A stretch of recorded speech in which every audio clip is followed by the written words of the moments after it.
And our correspondent Sherwin Bryce-Pease joins us now live from New York. He'll be speaking to Lieutenant Colonel Tiisetso Sekgobela, the SANDF's first woman commander of a fighting battalion in peace enforcement operations in the DRC. Sherwin, good day to you in New York. Thanks so much, Stephen. And really coming off the back of that forum in which those 10 officers engaged with member states yesterday. And also today, Stephen, the conclusion or the ongoing UN Security Council meeting dealing with the file on women, peace and security that was chaired by South Africa's International Relations Minister, Naledi Pandor. And we'll be talking a bit more about that in our coverage later this evening. But right now, as part of the drive to highlight issues around women, peace and security, 10 of those female officers serving in the South African National Defence Force are in New York to share their experiences serving in peacekeeping missions, UN in particular, and other humanitarian missions in parts of Africa. These officers have been battle-tested, not only in conflict situations, but also in peace initiatives in places like Sudan's Darfur region, and of course the South African presence as part of the Force Intervention Brigade in the Democratic Republic of Congo. Lieutenant Colonel Tiisetso Sekgobela is the SANDF's first ever woman to command a fighting battalion in peace enforcement operations in the DRC. It's such an honor and a very warm welcome to our studio here in New York. Thank you. So, you were part of this forum yesterday. There was an intervention by you and your colleagues. What was your message to member states, particularly troop-contributing countries that funnel troops towards UN peacekeeping operations around the world? My message to them was very clear. I said to them, they need to increase women quotas or in participation in peacekeeping operations. And not because only for the states, the statistics, but because women are capable. They must take those women that are willing to fight in the jungle next to the men, to the DRC or to whatever peacekeeping mission, and also to train our counterparts, our male counterparts, in order to be able to accept the uniqueness of female and fully eradicate the myth that the jungle is a place made or preserved only for men. Let's talk about the uniqueness of deploying female military personnel in these missions. What would you say, just from your experience, has been the fundamental difference between women serving and men serving in these conflict situations? Women deployed in mission areas, we increase operational effectiveness. We bring a calm approach to problems when seated around the table. And conflicted parties tend to believe more women because we are honest in our actions. And when we go down to the level of riflemen, as they go out on a daily basis and they are patrolling the area, other women, as they see them, they get to understand and they get to forge relationships with them to say, she understands what I'm going through because she sees it every day, and they tend to feel comfortable and confide in them. And in that way we are able to assist people affected, especially women and children affected by I guess if we take just sexual exploitation and abuse, the victims of such actions tend to be women and girls in these conflict theaters that it is where you find yourselves. And you make the point that then if you are a peace enforcer coming in, if you were a male, someone that might have been abused before might not have less trust towards a male officer as opposed to a female officer. Was that your experience? Yes, they feel more comfortable telling another female what has happened to them than to tell a male counterpart, because he will be thinking, maybe you asked for it. So for us, my females went out there and they were able to communicate and connect and understand from a woman's perspective and encourage those women to be able to rebuild their lives. What was it like being the leader of a battalion where I imagine the majority was still men? Did you get the respect that you deserved? Was that easy to command and to demand that kind of respect from your troops? From my troops, I get the respect that I deserve because they are well trained and they trust me. And they know that I'm their commander, and I will plan whatever type of operations with the main aim of bringing all of them back alive.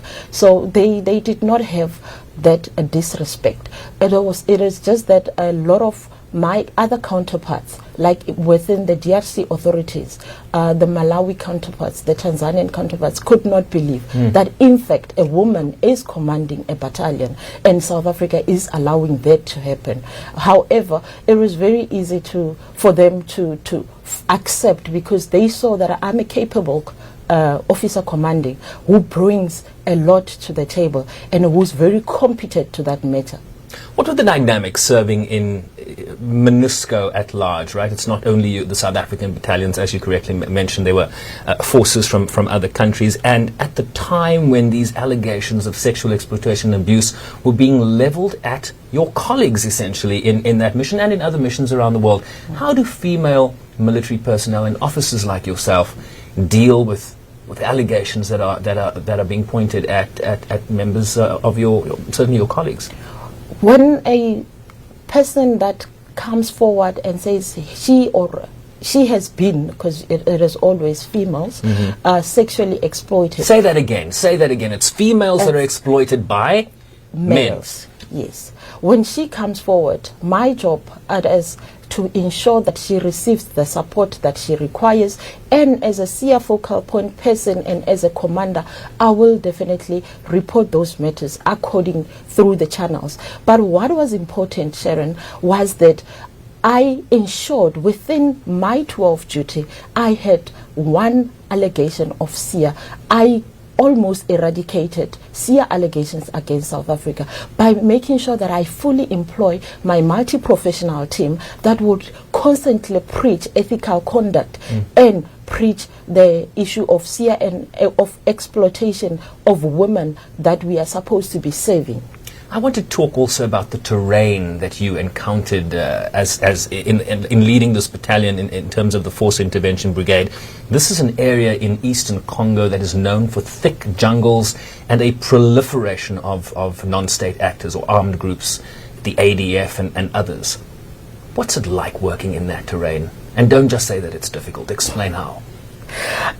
It's difficult, and in the context that the type of terrain, it is at some stage, it is the first time you encounter that type of thickness as you explore, as you patrol with your troops, and at times that makes it difficult because you would not have your easy way to move within the jungle. And you wouldn't have air support, right? Because they wouldn't be able to keep tabs on you, right? You will not have air support, or no one will be able to see you from the air, even if you can have what you call the UAVs. So you have to ensure that you are well trained and you are fit to enter the jungle and conquer it, and conquer the illegal armed groups that are harboring in those areas. And we'll just say for our viewers, UAVs are referring to unmanned aerial vehicles. And so in terms of losses, have you suffered any losses leading these battalions in the thick jungle? Have you confronted armed groups where there's been an exchange of fire? Have you ever been in that kind of direct conflict situation? Yes, we have been in a number of direct conflict situation where we were ambushed more than once. And I would like to say to South Africa, this capable woman sitting right here never suffered any soldier under those attacks, because we are highly trained and we know how to move our way within the jungle. And on the latest, before we left, we had an encounter on the 29th of May supporting FARDC camp that was attacked by the ADF. That's the DRC army, the FARDC. Yes, their base was being attacked by the ADF, and we went out and we supported them. Right. And it was a huge success, as most of those illegal armed groupings were. And if these challenges weren't enough, add on top of that the Ebola crisis that hit your region. There was, of course, a major election that was postponed in that region. You were on the ground there. What was that additional complication like? It was not easy, because now you fight the enemy that you know and that you can see, and you also had to fight the enemy that you don't see, which is Ebola.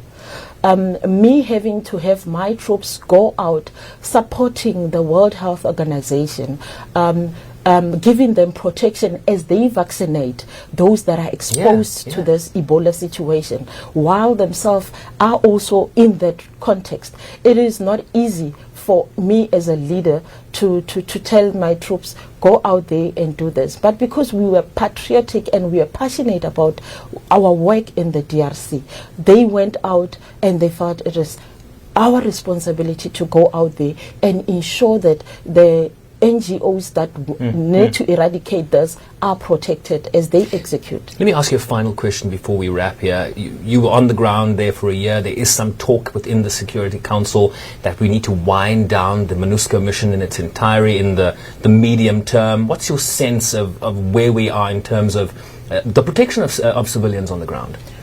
In terms of protection of civilians, we can be able to reach the aim of silencing of the guns.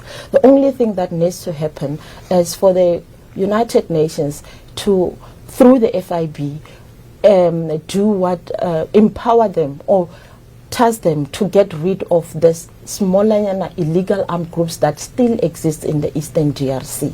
And after that, we will be able to live a peaceful DRC and allow for stabilization processes to take place. Lieutenant Colonel, it's an honor. Thank you for your service, and what a pleasure to talk to you. I really do appreciate it. Thank you, sir. Lieutenant Colonel Tiisetso Sekgobela is a former Lieutenant Colonel serving, she's still a Lieutenant Colonel in the SANDF, but formerly serving with the Force Intervention Brigade in the Democratic Republic of Congo. Nice to put a face to some of the hard work being done by our troops on the ground in one of the most conflict-ridden areas in Africa, the Eastern DRC. We do thank her for her service. Stephen, it's back to you.